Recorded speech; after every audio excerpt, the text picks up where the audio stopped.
Salam jemaat Tuhan, kembali berjumpa dengan saya dalam program Selamat Melakukan Firman. Hari ini kita akan berbicara tentang tenanglah jiwaku. 1 Petrus pasal 4 ayat 19 berkata, karena itu baiklah juga mereka yang harus menderita karena kehendak Allah, menyerahkan jiwanya dengan selalu berbuat baik kepada pencipta yang setia. Horatio Gates Spafford dilahirkan di New York pada 20 Oktober 1828 dan dia adalah pencipta sebuah puisi yang berjudul It Is Well With My Soul. Saya percaya kita semua tidak asing dengan lagu himne ini yang begitu populer di masanya. Tetapi tahukah saudara, puisi ini dilatar belakangi oleh kisah hidupnya yang luar biasa, menunjukkan keteguhan iman kepada Tuhan yang dia nyatakan ketika dia mengikut Yesus. Dia menikah dengan seorang perempuan bernama Anna Spafford dan dikaruniai 5 orang anak.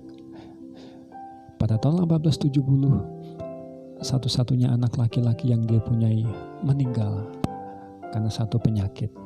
Dan kemudian pada tahun 1871 atau 1 tahun kemudian setelah anaknya meninggal, rumahnya terbakar.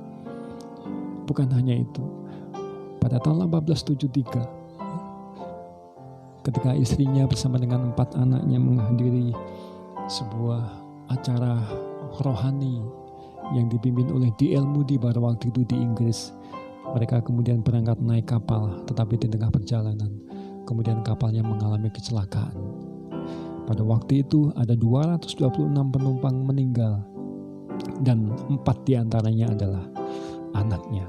Hanya Anna, sang istri, yang berhasil selamat. Dan kemudian dia mengirimkan telegram kepada Horatio pada waktu itu yang ada di New York dengan isinya, hanya aku sendiri yang selamat, apa yang harus aku lakukan? Mendengar hal itu, Horatio kemudian mengalami kesedihan yang luar biasa.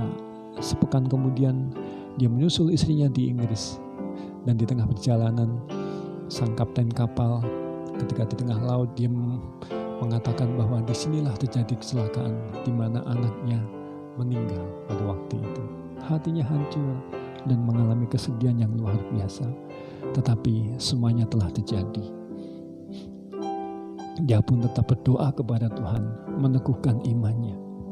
Melalui pengalaman itu kemudian Horatio membuat sebuah puisi. Puisi itu ketika diterjemahkan di dalam bahasa Indonesia berkata begini, ketika kedamaian seperti sungai di jalanku terbentang, ketika kesusahan seperti gulungan laut bergelombang, apapun bebanku, engkau membimbingku, tenanglah, tenanglah jiwaku. Meskipun iblis terus menyerang dan mencobaan terus datang, biarlah jaminan mulia Allah memimpinku, bahwa Kristus telah menebus ketakberdayaanku dan menumpahkan darahnya untuk menyelamatkanku. Luar biasa ya. Kisah ini mengingatkan kita kembali akan firman Tuhan yang tadi kita baca. Mereka yang menderita atas kehendak Allah, biarlah menyerahkan jiwanya untuk senantiasa hidup benar di hadapan Tuhan. Bisakah kita seperti itu, saudara? Saya percaya setiap kita mampu, karena Tuhan senantiasa menyertai setiap kehidupan kita. Apapun musim hidup kita, baik tidak baik, Tuhan hadir di dalam hidup kita. Oleh karena itu, Mazmur 116 ayat 7 berkata, kembalilah tenang hai jiwaku, sebab Tuhan telah berbuat baik kepadamu. Jika hari ini kita mengalami kesusahan, katakan kepada jiwa kita, tenanglah jiwaku. Pada akhirnya, selamat berkata kepada jiwa, semuanya akan baik-baik saja. Tuhan Yesus memberkati.